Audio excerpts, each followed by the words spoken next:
Forrest Neal here, and welcome back to High Intensity Business, your one-stop shop for growing your strength training business and fueling your passion for high-intensity training. Today, I am joined by Nubia DuVall Wilson.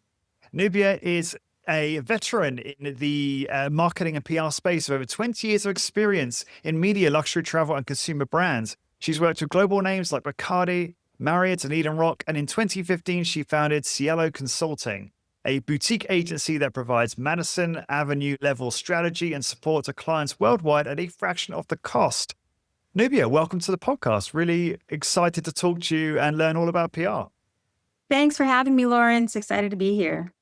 You're super welcome. So just to give, I guess, the listeners some context on how we connected. So Fred Hahn, who's very popular in the high intensity training space, he runs Slow Burn Personal Training, was extremely complimentary about you and introduced us on email.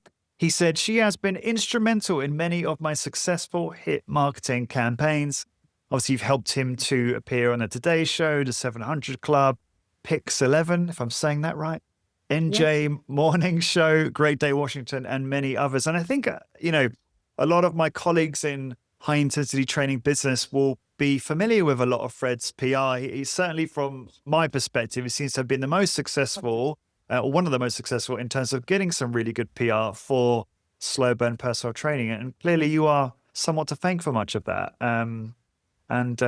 Excited to connect with you and understand how you're able to do all these things for Fred. So how did you first connect? How did you first connect with Fred? So actually I think it was maybe 2016, 17. I don't know. All the years start to blend together, but a mutual contact of a friend of mine's connected us. And at that point, I will be transparent, I did not, his Today Show segment actually was secured just before I had started to help him that year. And I was like, man, I want to be the one to take credit for that one. But, I'll be transparent, I did not take credit for it, but I did help advise a little bit. I mean, he's a star. He's so good about being on TV and knowing how to have a strong presence and confident presence on TV. So I didn't have to really advise too much, but I did say constantly, don't forget to take photos on the studio. Don't forget to take photos with the host.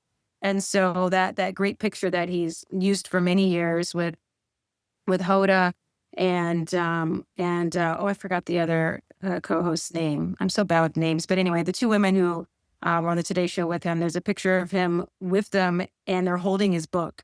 And it's just a great snapshot and great third-party endorsement. And that's what PR is all about. It's about third-party, endorsements, media, writers, journalists, anything you consume, saying, hey, you know what, this is a great brand. You should check it out. Yeah, I know the exact picture you're referring to with the two co-hosts. Yes. And it's so good because obviously I'm extremely ignorant about this kind of stuff, but they're obviously well known and they're holding his book and they've all got great smiles and it's such a good, positive, strong association for what he does. And I'm just really interested, Yes. Nubia, in endorsing and helping strength training business owners become more successful and change more lives. And like, if this is something we need to understand better to do that, then I'm all in. Sorry, were you going to say something? Oh yeah, I was going to say Kathy Lee. It was Kathy Lee. My brain finally woke up. That's okay. So, so let's talk about some of Fred's, and Apollo, I'm super grateful for your honesty. I really respect that about some of his accolades. Can we talk a little bit about, because we in the lead up to this, before we hit record, we were kind of talking about some of the results, some of the things that have really helped kind of move the needle and help Slow Burn get more exposure and ultimately get more clients. Can you talk about some of that, some of the strategies that worked particularly well and how I guess others can perhaps do something similar? Sure. I think one of the important things to note is that national press is great, but so is regional press. The national press is going to give you the larger clout. And so we always do a mix of both, especially when it comes to TV, because resistance training is so visual. And with Frederick's style in particular, it looks really cool on TV, right? It's slow motion. We always say it's Tai Chi-like. And trying to explain that through words just isn't as dynamic as actually seeing it live. So TV has been a big part of our strategy, especially regionally in New York City and New Jersey. But we've also gotten him TV segments across the East Coast because at the end of the day, the more broad awareness we can get from, the better as well to leverage his brand. And when it comes to the regional press, that's where you're drawing from your customer base. And so we've gone into looking at newspapers, local press, local bloggers, and making sure that when he's Googled or if someone's Googling Montclair personal training, that he's coming up not just from any Google ads he might be doing, but from online publications that have featured him. And Yeah. so we've always done a mix of a little bit of advertising, whether that's social media ads, as well as the earned press. And even recently, right before the summer started, we were talking about some of the stories we wanted to place. And I had advised, hey, I think you should work with a local publication in the northern New Jersey area as we focus on the Montclair studio, which is 10 years old this year. And so we did that. And what's great about when you work with local press is, at least here, I will say in the Northeast market and across the US too, you'll have examples of this. Sometimes there's a mix of what they call pay to play, where you can advertise a little bit and then they say, hey, you know what, you're supporting us. Because as we know, magazines have a really hard time. Print is, struggling these days. We're constantly losing our print magazines here in the US. So in exchange for placing ads, you can request, hey, is there some type of editorial coverage you can give me? And so from there, you're able to get some editorials, some editorial, and some publications will call it advertorial, which is like saying an advertising, but there's editorial in it. And some outlets don't do that. Just depends on how the independently owned publication works. But the Got point it. is being able to get that static ad as well as some editorial content further enhances your ability to connect to your readership. And by doing that early this year, we were able to increase his phone was ringing, which was good. That's what you always want to hear. Hey, we got more phone calls than we did in previous months. And they always ask, well, how did you hear about us? And we want them to say, magazine, read you in a magazine, right? So it's always important to ask new customers, how did they hear about you? Yeah, great point. To understand, what's really working well. And just so we're clear on all our definitions, can you define what is an advertorial or editorial? Right. So editorial is you open up your favorite magazine or the newspaper and you're reading articles. That's just editorial. An ad is a static ad that you might see a banner ad on a website that you click on that leads you to a company that was advertising, or a static ad, static meaning it's just a picture, right? A graphic that is in a newspaper or in a magazine. Or if it's TV, it's a commercial. And so when it comes to advertorials, you can pay for that by saying, if the magazine does it, or newspaper, and say, hey, what are all my options to be able to place some content with you?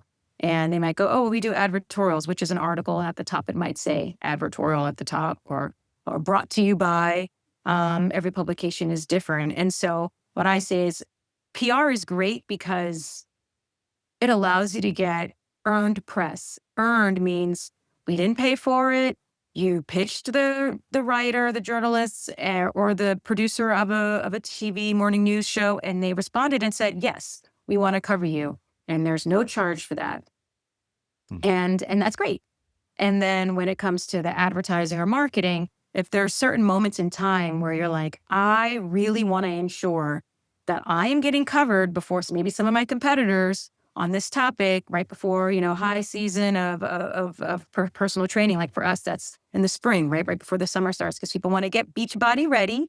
Put aside a budget for that, because it can convert, and it can convert more effectively than, crossing your fingers and hoping that your pitches land with media and that they decide to cover you in that time-bound space that's so important to get someone to consider hiring you before they head to the beach and want to look good. Yeah, that's a great timing tip. So just to clarify then, and sorry if I missed this. So with the advertorial, it's rather than being just like an advert, which is obviously just promoting a good or service, it's like a story. It's a valuable, interesting, entertaining article in and of itself. It just happens to also promote a Right. particular, okay, often, yeah, it will often promote a particular product or service, right? Yes. And Or often business. what Yeah. the publication will do is they will write it or you can write it. I mean, that's the best when they just say, you write us the article you want. And a lot of local media will do that because they have small teams. They don't have a lot of manpower. And so by paying for that advertorial, you're allowing yourself to write it, or they will write it for you and they can interview, for example. They might come and take your photo for the advertorial. You're seeing that advertorial proof before it goes into print and is published.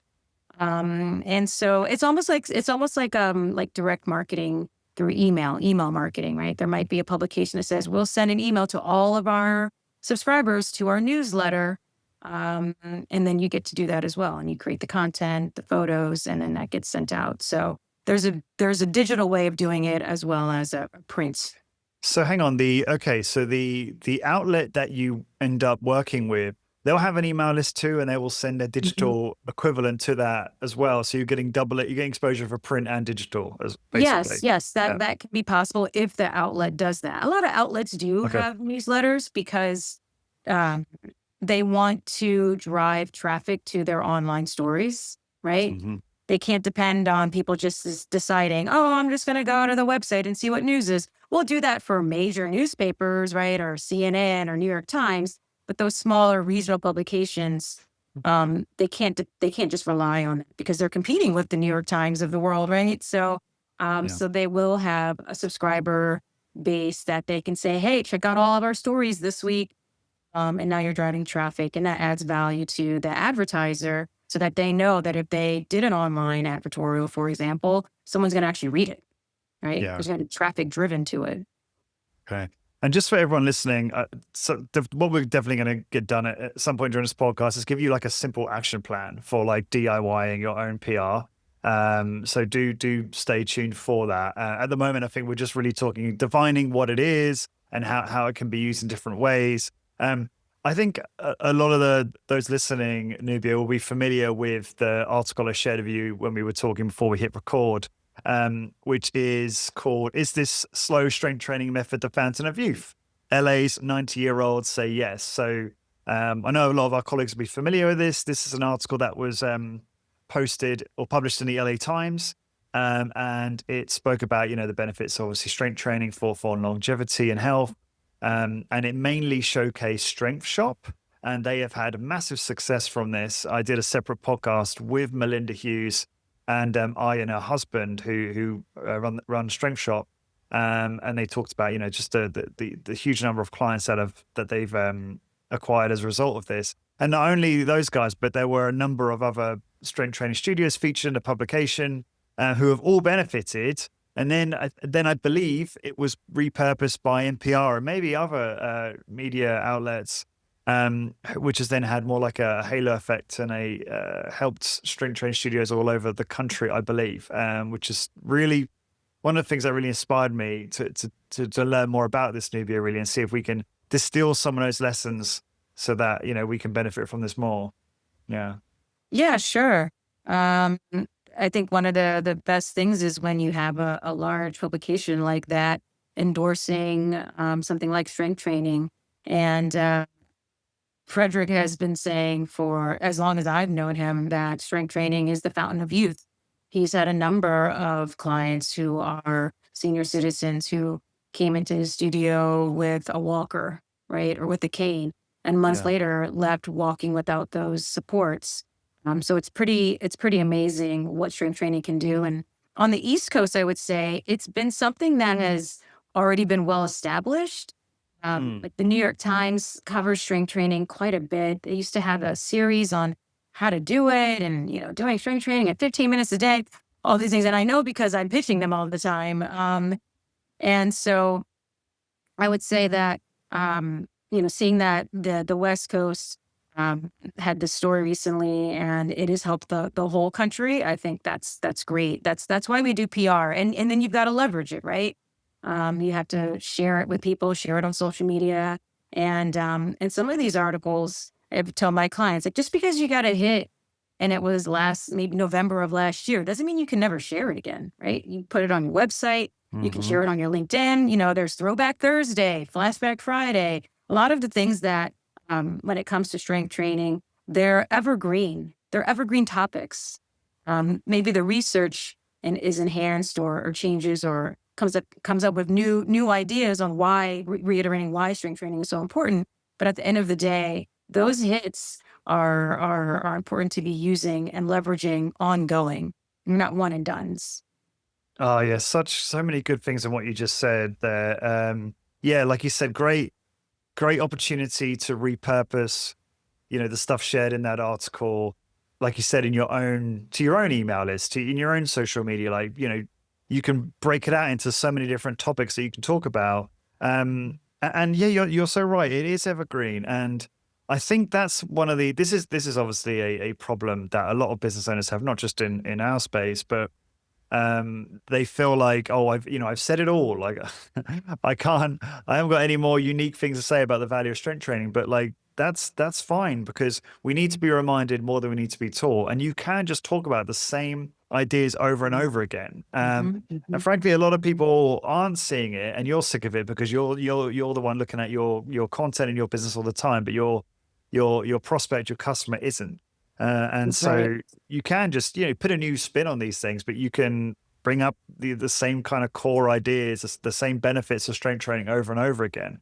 One of the things Yeah. you said that is interesting is that, strength training is covered a lot already in the New York Times and places like that. And I'm assuming that is obviously strength training outside of our niche. So different takes on strength training, maybe different modalities of exercise that maybe us in high intensity training wouldn't really call like proper strength training. And obviously different volumes and frequencies, maybe a more traditional approach, etc. Which does pose quite a challenge, because like it shows that you really do have to stand out, right? If you're making a pitch to one of these kind of interview shows, or also a pitch to journalists of, like, local or national outlets.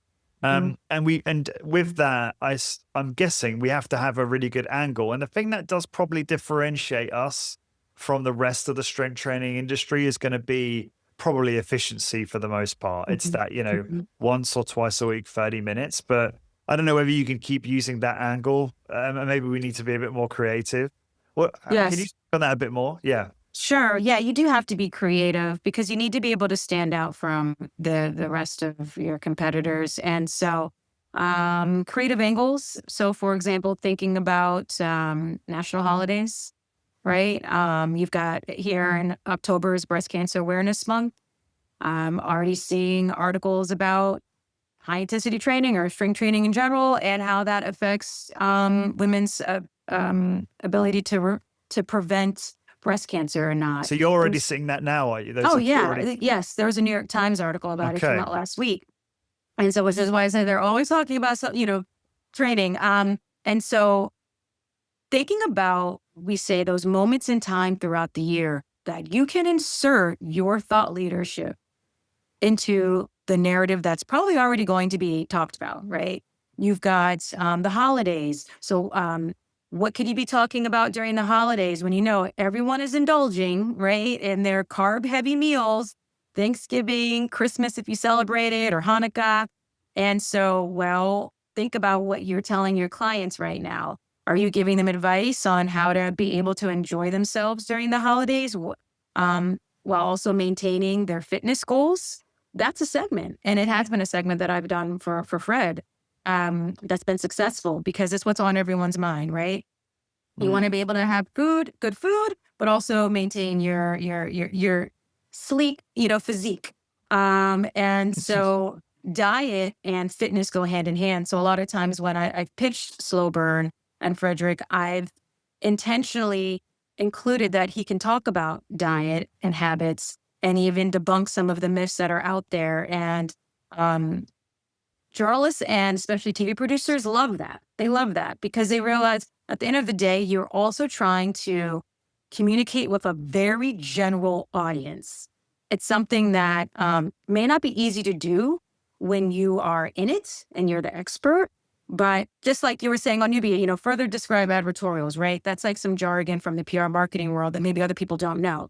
Well, it goes the same for the personal fitness world. And so being able to really, I don't want to say dumb down, I hear you. but like Yeah. really being able to water down what it is that you can offer an audience, a reader, in a few minutes to get them to understand why they should be doing it and why you're an expert. And sometimes that's really hard to do when you're very close to it. That's why my job exists. I help my clients do that from an outside perspective. And I'm not a personal trainer. So I'm going to think about things and ask questions from a very different perspective and be able to distill so that the general person reading or watching can understand and then convert. That's what you want them to do, right? See the value so that they actually take action. This is great. Let's talk about this more. So I heard this saying recently, which I thought was brilliant in relation to marketing, which is treat warm like cold in everything you do. Meaning, when you're doing marketing copy, don't use all the kind of in-jokey, industry-specific terms. Like, actually make it simpler and dumb it down, like you said. Like, you can go to like AI and Hemingway and ask for like reading grade 3, and it will just convert what you said into. I don't know if you're familiar with that, Nubia. Yes. And well, I'm sure you are. God, what a stupid question.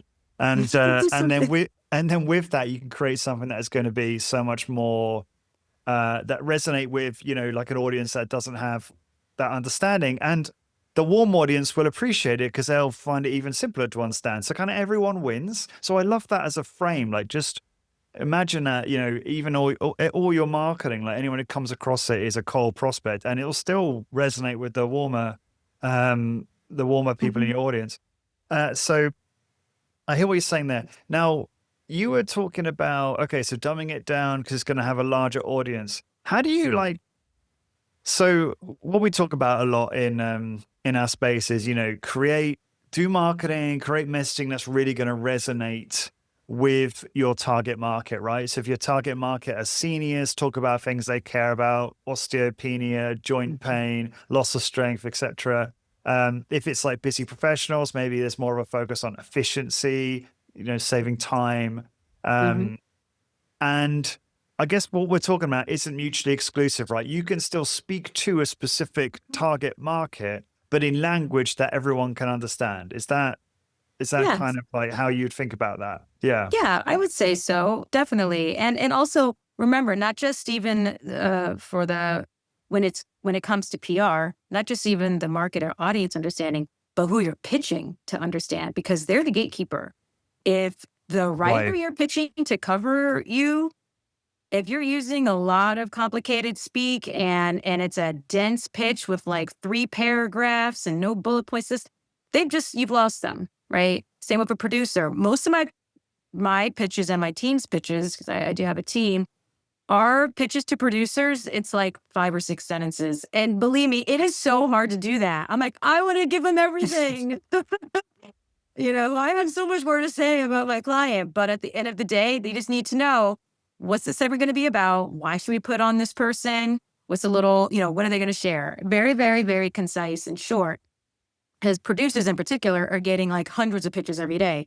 And the average journalist in the US, at least, especially at these bigger publications in LA Times and New York Times, they are getting thousands of pitches a week, especially the freelance writers. And so you have to be mindful that they need to understand what it is you're pitching within 30 to 45 seconds, literally.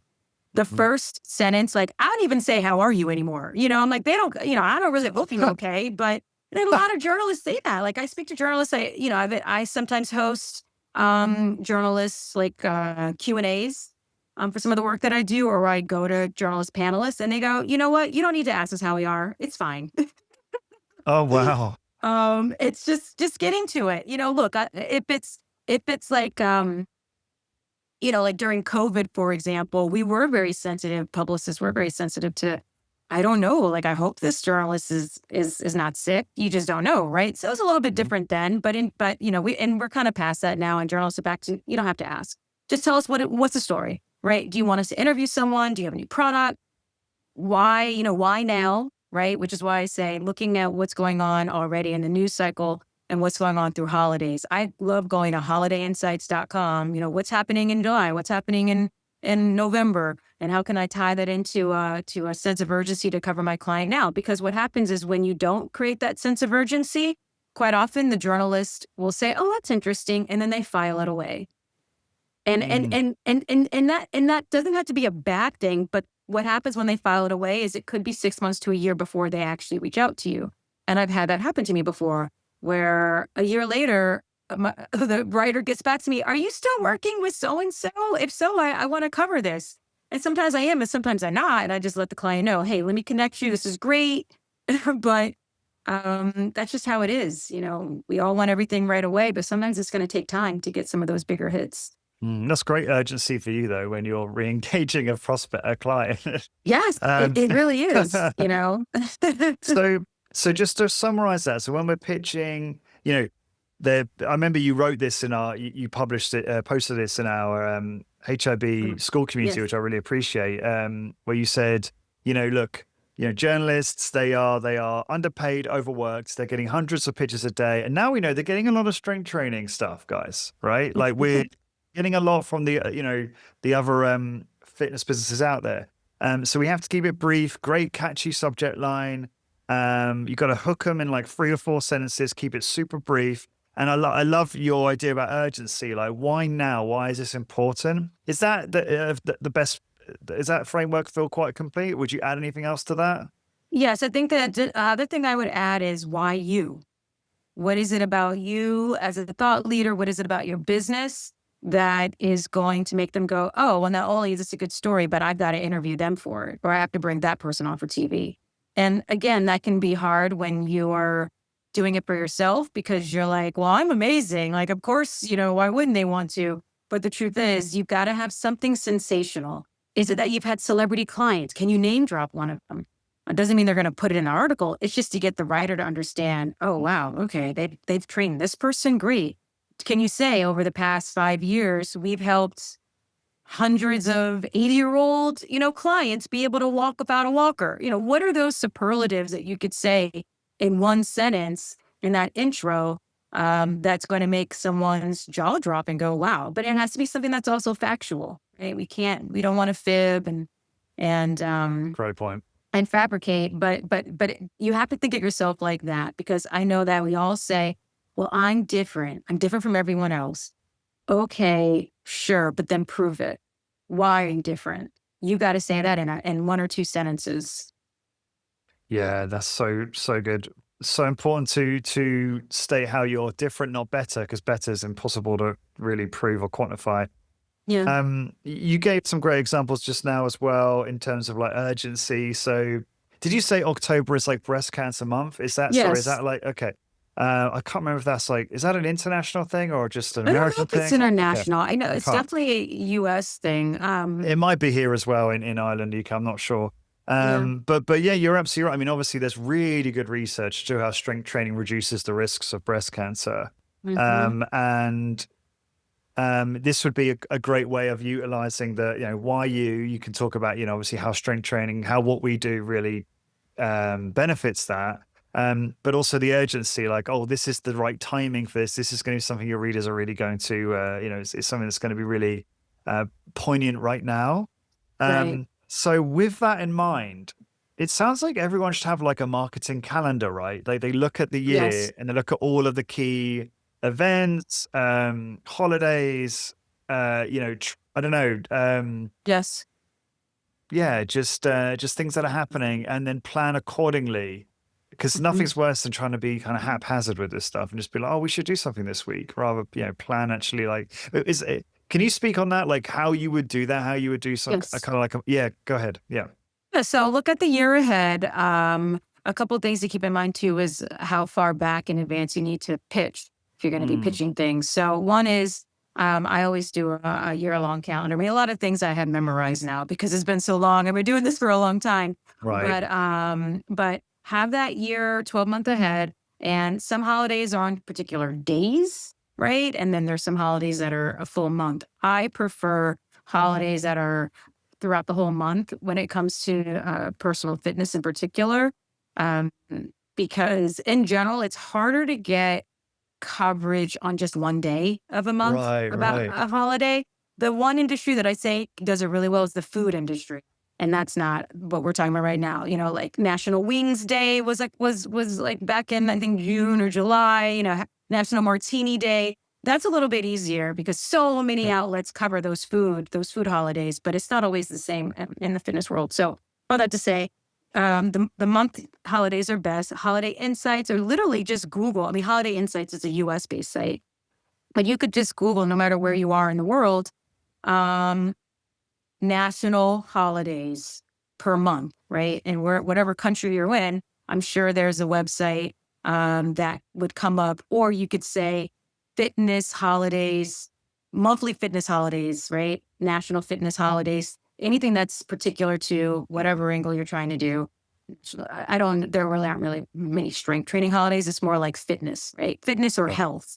I also look at health as well. And even, so I think it's, October is also like mental health month. You've got, and I say mental health because mental health and fitness go hand in hand, right? So many Absolutely. people say, I work out for my mental health. So that's why I say look up health related holidays as well, because you will see crossover there for yourself. It doesn't just have to be fitness. And then also the same for food, right? Food and diet. So it's such an important aspect of maintaining your physique and attaining your goals. And so how can you leverage some of those holidays that are ingrained in what you advise your clients to do? And then you get coverage on that. So back to the process of doing it, what I was going to say is what you need to keep in mind is that if you're trying to get online coverage, you need to be pitching at least 2 months in advance of that holiday or month. If you're trying to do TV, 4 to 6 weeks, and this is US based, 4 to 6 weeks in advance. Most producers book 4 to 6 weeks up. If you're trying to do prints like print magazines, you need 4 to 6 months out. Oh, So wow. those, yeah, 4 to 6 months. And so a lot of times Oh, wow. you're like, I mean, like, for example, holiday gift guides, right? Really big to get in if you have a product. Publicists are pitching that in July and August for print Oh, wow. publications. So for the breast cancer month, for example, Mhm. you'd want to be kind of pitching them in kind of like June, July, Now, like well, you're late now, right? You're yeah, super late. yeah. Yeah, yeah, Like I've yeah. been pitching since the end of August for October Breast Cancer Month. And you Okay, can even in October, you can be pitching and seeing leads sure. come through, but you need to start that much earlier. What is in terms of like targets here, like media out like publications, TV, like what are the what do you think are like the best ones to go after in our space? What are the highest ROI or lowest effort slash easiest to actually get into? Mm-hmm. It's a good question. I always say you have to pitch everything. Hmm. You can't just say, I'm only going to pitch TV or I'm only going to pitch online because you're just leaving too much up to chance. And it's a numbers game in PR. The more Yeah. that you're able to pitch, the more media and journalists you're able to reach, the higher your success rate's going to be. Um, TV, quite frankly, is one of the hardest things to pitch. Mm. You really have to know how to talk to producers and understand their timings. And some producers, some shows timings are different depending on the market and the style of show. There's some daytime lifestyle shows that have could be a little bit easier to pitch than a morning news show that tends to favor more hard news information. And they only have like 1 or 2 soft segments that they do versus a lifestyle show like at 1 o'clock or 2 o'clock in the afternoon where everything's lifestyle, right? So you have more opportunity. So really understanding the show that you're trying to pitch and then being able to communicate in a way that the producer's going to be able to even also want to work with you, right? Because that's the Mhm. other thing is you are becoming a partner, an extended partner with these journalists. I think aside from loving TV because it's just so visual, especially for this industry, I love online because you can easily track clicks to your website, right? You Right. can see, well, where's all the referral traffic that I'm getting this month? Is it from any of the outlets that I've been in? And so I'll tell you from some of the national hits we've gotten for Slow Burn, we were able to see referral traffic from Yahoo, for example. There were a couple of, there were some, now this is actually really interesting. So I actually never thought that this would be a thing to pitch, but I saw some reactive leads, meaning I'm on databases and platforms where I can see what media are asking for from a thought leadership. Like, I need an expert to give me advice on X. And we can talk more about that after this, like what those databases are. But so it was the holidays. There are a lot of holiday movies that come out these days, especially like on Netflix.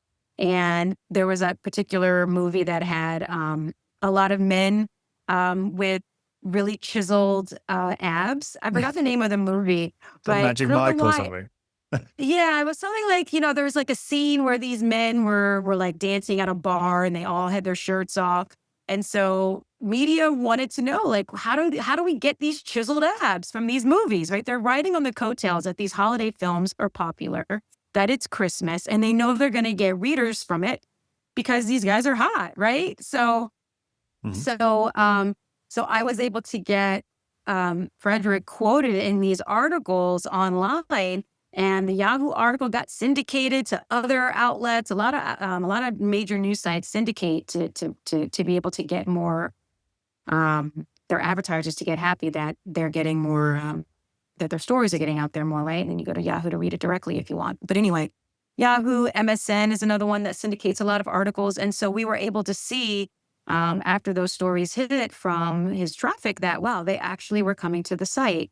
So so that's what I love about online. You could do the same if you were doing print, as I said, asking people, how did you hear about us? Or say a certain, say the name of the magazine when you called, you get a discount, little tricks like that you can do as well for tracking, but website's just great. Yeah, understood. And just going back to the kind of like planning and like doing the marketing calendar and seeing what the holidays are and working that stuff out. What about just like stuff that does happen ad hoc, like and maybe something just comes up in the media, some new scientific, so here's a common one, right? Is some new science will surface about a benefit of strength training, and maybe occasionally it can be quite, I don't know if groundbreaking is the right word, Hmm. but compelling. One that comes to mind is some research that came out. It's like I think it was 2013 now, which, had a very confident headline, which said strength training reverses aging. And Yes. it was, that's not a headline you often see from a scientist or group of scientists because it's so confident. That's such a big claim, but the science was really compelling, and they did actually reverse the genetic expression of like loads of genes with strength training in a much older population, and so they look like the genetic expression of a much younger population.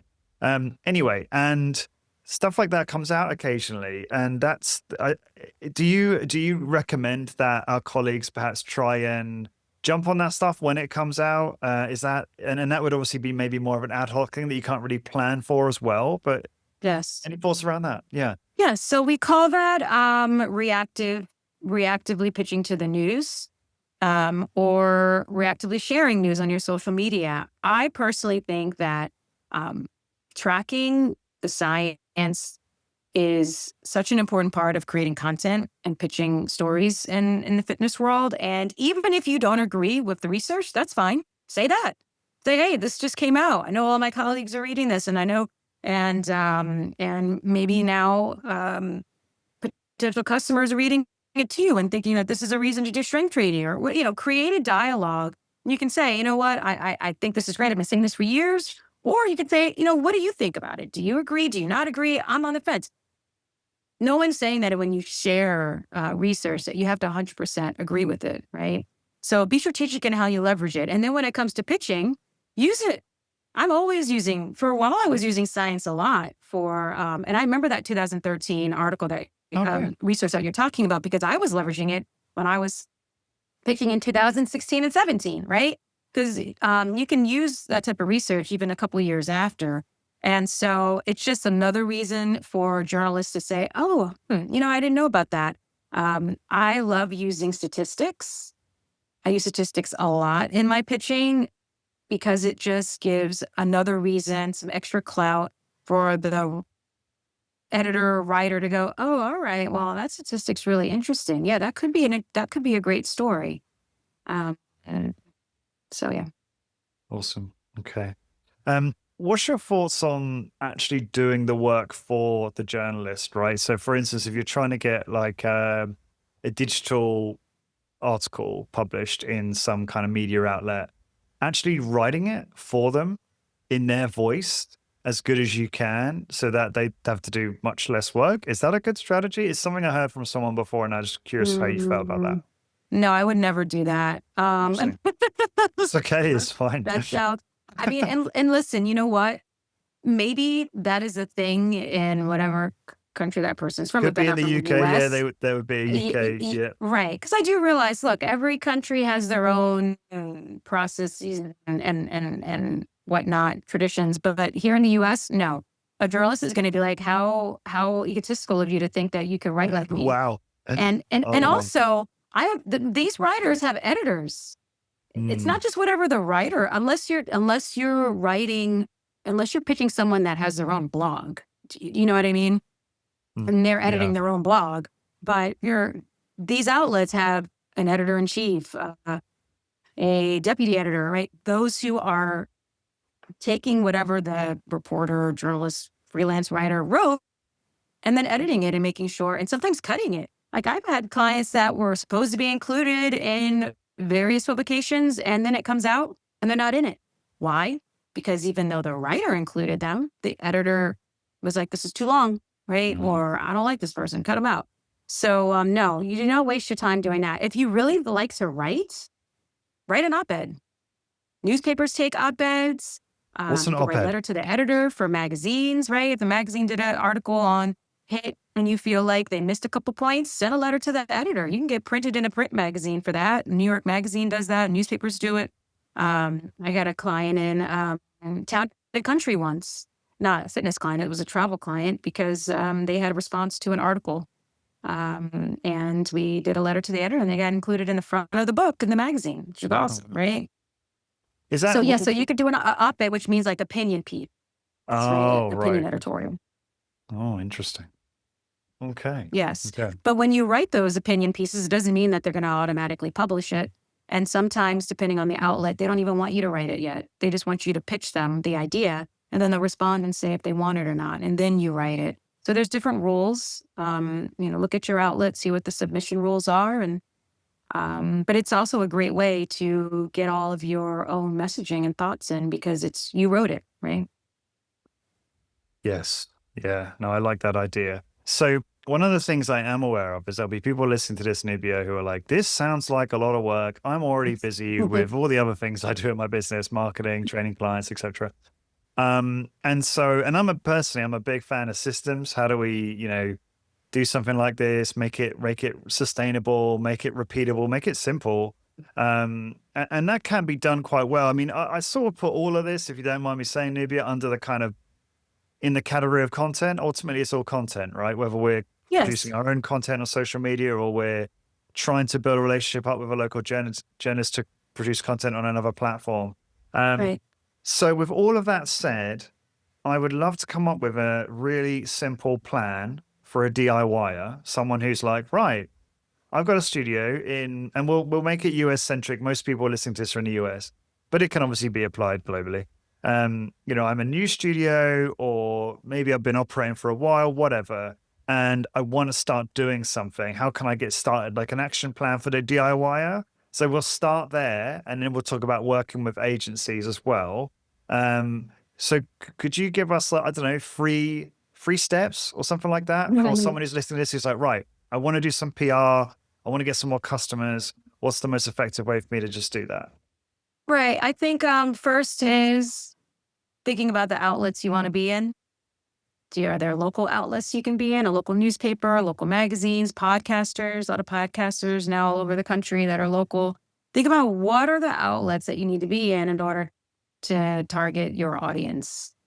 From there, like we said before, look at the full year. Are there moments in time that are going to be key for you to get some coverage before the summer, during the holidays, January when it's New Year, New You, right?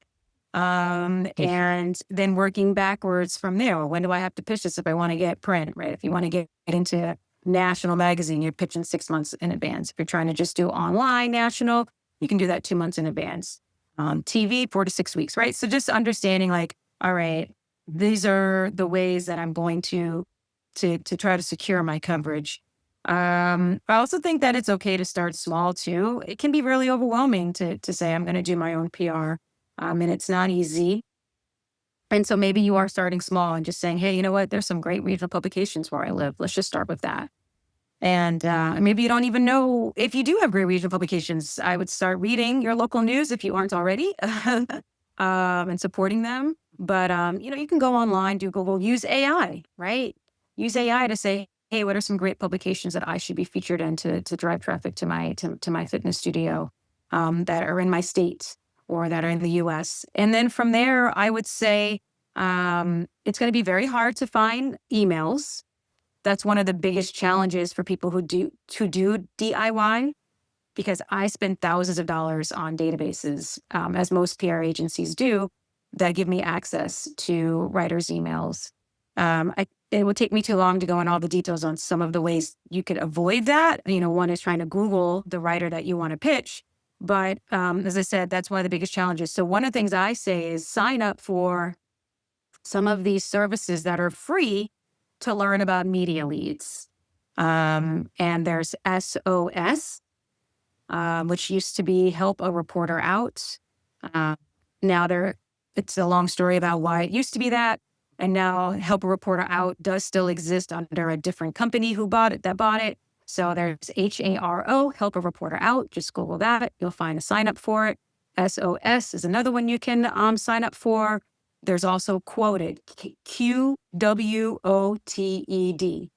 Quoted has a paid version, which I pay for, but there is a free version that gives you about 3 free pitches a month. And you can create a profile on Quoted and put hashtags on what you cover, and then you're literally getting media leads into your inbox. But then the key is writing that pitch properly, responding to it fast enough, because if you don't pitch it within 12 hours, chances are you're probably not going to get covered, because people are very aggressive. PR people are some of the most aggressive people in the world. We have to be, Sure. As soon as I see a lead, I could literally be, biting into a burger and looking at my phone and seeing alert, and I will drop my food and write that pitch. Like, the burger's going to have to wait. I love that. That's very much the stereotype, right, of media people. It's like, get out of my way. Where's my coffee? Like, it's that time. Yes. But I get it. Time is so valuable, right? I get it. Time is so valuable, and I got to get in front of this writer first before 20 other people pitch them, and I'm a journalist as well, and I've written before for magazines, and I have used HARO, HARO, and for travel stories, and I was overwhelmed. I mean, my lead went out, and within 2 hours, I had, 300 emails. I did not read the 300 emails. Right. So that's why fast, speedy is going to help you win. And that's why it can be hard to do your own PR, especially if you're a personal trainer or you're running your own business, because you're working. That's it. Yeah. Yeah. That one might be a tricky one, but it's good to know regardless. Yes. Maybe that's why we need people like you, right? So that you are on the pulse more than perhaps more than the business owner, the studio, the personal trainer business owner is in some cases. So yeah, you've definitely got me thinking about whether I should be adding "I hope you're well" to the start of my emails. That's definitely a big takeaway from this podcast. Because genuinely, though, I do sometimes feel like some of the people I really respect don't even bother with that. They're just respectful of your time. They get straight to it. There's a few that come to mind. Yeah. So just to really summarize, I guess what you said there is like start with where's your target market? What media are they consuming, right, in your local outlet? And obviously most of us are, if we're running a personal training business, our clients are all local. And so actually we'll do really well being quite surgical and being on those local media outlets where, who our customers are either listening to or reading, right? So that Yes. totally makes sense. So identifying those in like a list or something, and then doing step 2, creating the plan for the year and marking out those events and those key holidays. And you gave some great advice on that. AI is excellent for this. Obviously, you can put your specific business in and say, tell me about all the specific events and holidays and Yes. things that I need to prepare for. Someone who's great at this is another very successful personal training business owner called Sherry McMillan. And she's been on my podcast before, and she, during that podcast, she literally shared her screen and went through her entire marketing calendar, which wasn't just PR, it was everything they do. But it was just like, wow, this is why she is where she is, because she's so organized, executes so well. So I'll link that up in the show notes for this, in the description on YouTube or wherever we post it, because that's a great example of the marketing calendar we're kind of referring to, although we're mostly focused obviously on the PR side of it. And then lastly, using those resources that you mentioned, SOS, Harrow, Quoted, that's QWOTED, to get media leads. A site I've used in the past to get emails, which is quite good, is called Rocket Reach, I think. I know Rocket .io. Reach. And I think that's quite inexpensive. It's not too bad. And I guess that can be a good resource to try and find some contact information. And then what about like X or Twitter, because all the journalists are on there, right? A lot of the media. Is that a good place yeah, go ahead.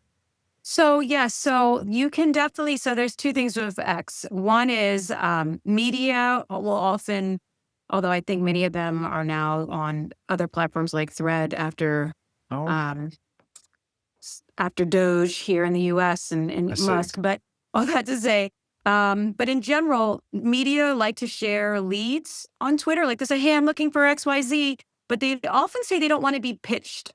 They don't want to be DM'd and pitched on Twitter. A lot of media will put, not a lot, there's some media that will put their email address in their Twitter bio.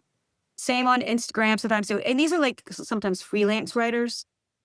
I most of the pitching I do is freelance because they're the ones that have the direct line to the editors. The editors at outlets are not always the best people to pitch, believe it or not, because they're not the ones writing the stories. They're editing them from their freelance writers.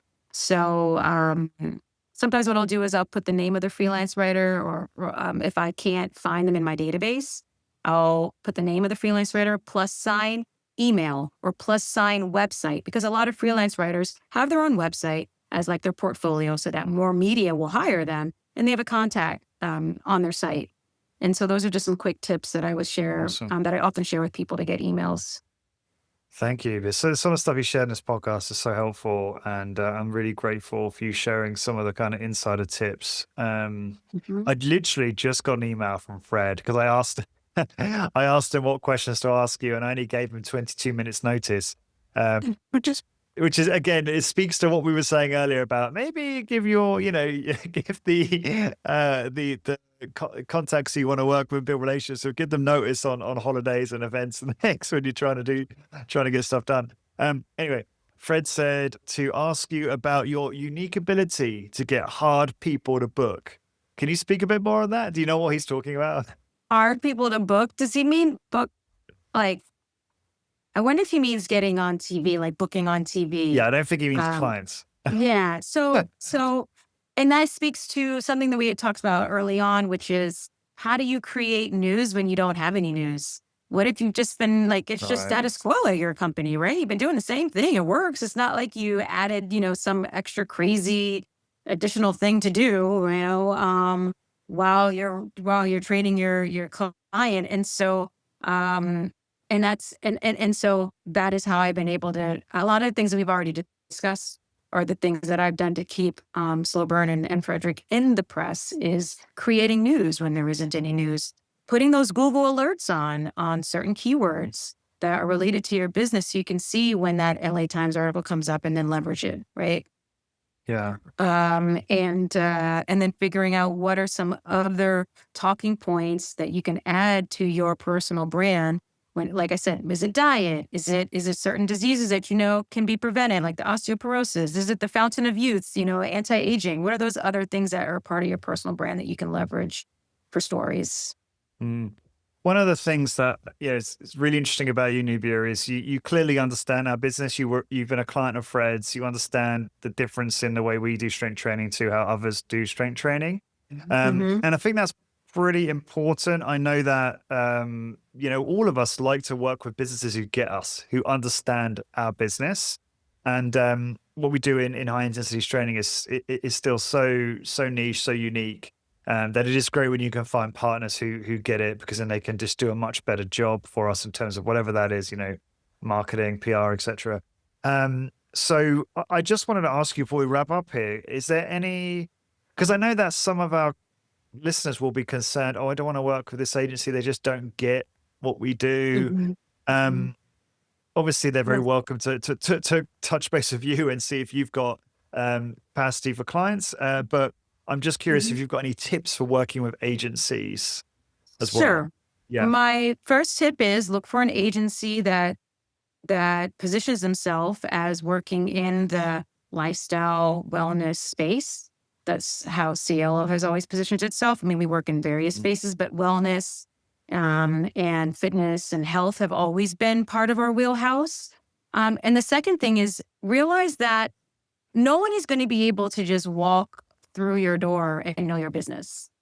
Doesn't matter how long I've worked in health and wellness, how long I've worked out on my own before I knew what slow burn was. You have to have the patience and make the time to educate your publicists. They should be training with you, right? I trained at Slow Burn when I first came on to help. And that firsthand experience is going to be so much more important than hoping that they just understand your business and can learn from a couple of Zoom calls or face-to-face meetings. They have to live and breathe it. Same for my restaurant clients. That's why I love restaurant clients, is I love to eat. So I'm like, I gotta come and Fair eat here play. every day. You have a great So job. right. So that's number one, is you've got to see the value in giving some of your time, right? Because that's gonna give you ROI. And now, I mean, I've known Fred and helped Fred for so long. I don't need as much of his time, right? I'm like, I got this. I know what to do. I text him a couple of things. Like, we rarely have big calls because I don't have to. I've worked with him for years, but that also is because we took the time in the beginning, right? He Yeah. signed me a personal trainer who trained me, and that personal trainer took the time to do that. And that's really, really important. And so when I do posts, I'm very proud of my physique. I actually did like a bikini post on my Instagram account, and everyone's going to want to go Good look for at it. you. When I was in Mexico this summer, and I was Oh, like, yeah. I just fit into my bikini from when I was 23 years old, when I Wow. worked at Real Simple magazine, that I got from the giveaway table. And this is all thanks to Slow Burn and all the things that I've learned from Fred, that, 2 kids later, and I maintain this physique with Slow Burn and good diet. So anyway, you want your publicist to be able to do that. Awesome. Yeah, for sure. For sure. Yeah. That's awesome. I love that. So, Nubia, thank you so much for doing this. And we're going to send people to LinkedIn, aren't we? LinkedIn.com. Just Nubia Yeah. DuVall, Nubia, DuVall is DUVALL Wilson. Yes. Just search that and your profile will pop right up. And Yeah.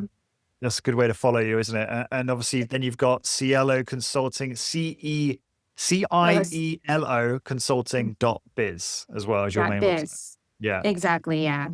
awesome. And are we sending people anywhere else, or is that the main Well, you can places? follow on Instagram. I mean, my Cielo Consulting Instagram account very much promotes and features my clients, but I do go on there every once in a while. And something I need to do more, actually, for myself, is offer advice on PR and marketing, and so people can follow me on there as well, and might get inspired on topics for themselves too. Awesome. Thank you so much. And for everyone listening, if you would like to obviously connect with Nubia in high intensity business. She's in our school community. It's school.com, school with a K, /HIB. If you're not ready for that, then please join our free community where we have excellent community of high intensity training professionals, free playbooks, resources, and content, and the occasional call as well. And you can join that community over at school.com /HIB free. And those will be listed in the description wherever you're consuming this as well.